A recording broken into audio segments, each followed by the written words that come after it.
অন্তরের কয়েকটা হালত আছে, কয়েকটা অবস্থা আছে। সব অবস্থার কারণে গুনাহ হবে না, কিছু অবস্থার কারণে গুনাহ হবে।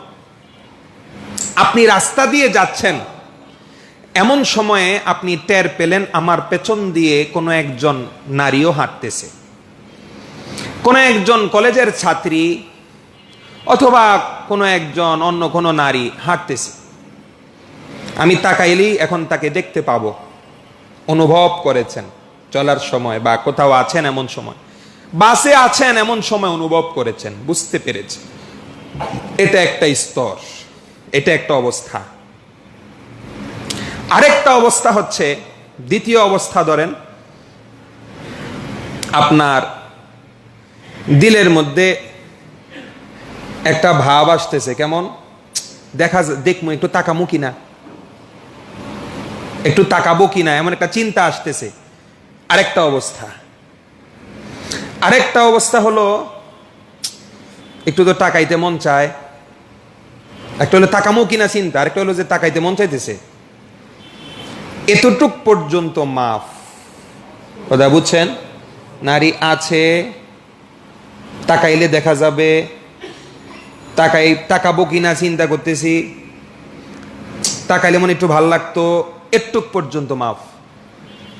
তাকাবো, মোটামুটি একটা সিদ্ধান্ত নিয়ে নিলাম যে তাকাবো, এটা লেখা হয়ে যাবে আমল নামায় গুনাহ। বলেন, এটা আমল নামায় কি লেখা হয়ে যাবে? গুনাহ লেখা হয়ে যাবে। এটা আমল নামায় গুনাহ লেখা হয়ে যাবে। সিদ্ধান্ত নিয়ে নিয়েছেন। কোনো কারণে আকস্মিকভাবে আপনি চলে গেছেন এক গলিতে, মহিলা ঢুকে গেছে বাসায়, মহিলাকে আর দেখতে পারেন নাই। মূলত আপনার ইচ্ছা ছিল দেখার, কিন্তু কারণে কারণে আর দেখা নসিব হয় নাই। গুনাহটা আর মাফ হবে না, এই গুনাহটা লেখা হয়েই যাবে, কারণ আপনি তো ইচ্ছা করেই ফেলেছিলেন। এবং এমন না যে আপনি ইচ্ছা থেকে ফিরে এসেছেন, ইচ্ছাও আপনার বহাল ছিল, কারণবশত আর দেখতেই পারেন নাই, মহিলা ঘরে ঢুকে গেছে, গুনাহ হবে। ইচ্ছার গুনাহ, দেখেনও নাই মহিলাকে, গুনাহ হয়ে গেছে।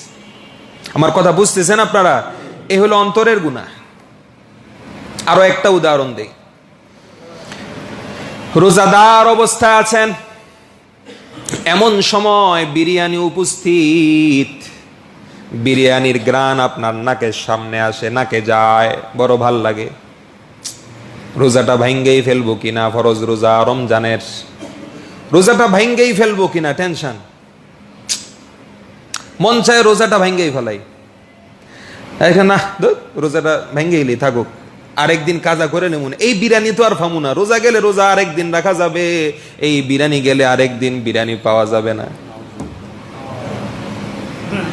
এই চিন্তা করে পরে বিরিয়ানিটা খাবে, এমন টাইমে দেয় যে হের মা, কিরে কি অবস্থা, ওই তোর ছোট ভাইয়ের লেগা বিরিয়ানিটা এনে দিছিলাম একটু ঠান্ডা হওয়ার লেগা, ওই ঠান্ডা হয়েছে মোটামুটি, লয়ে গেলাম, আর খাইতে পারলো না।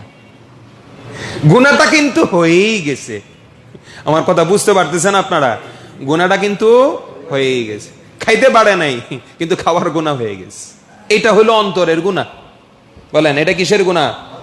হ্যাঁ, তবে যদি আরেকটা আছে, মন চেয়েছে মেয়েটার দিকে তাকাই, সিদ্ধান্ত নিয়ে ফেলেছিল তাকাবো, মুহূর্তের মধ্যেই মনে এসেছে ওয়াকুল্লা শাইইন আহসাইনাহু কিতাবা, আমি একজন পরনারীর দিকে একটা বার তাকালে, এই একটা নজর আমার আমল নামায় চোখের জিনা হিসাবে লেখা হবে।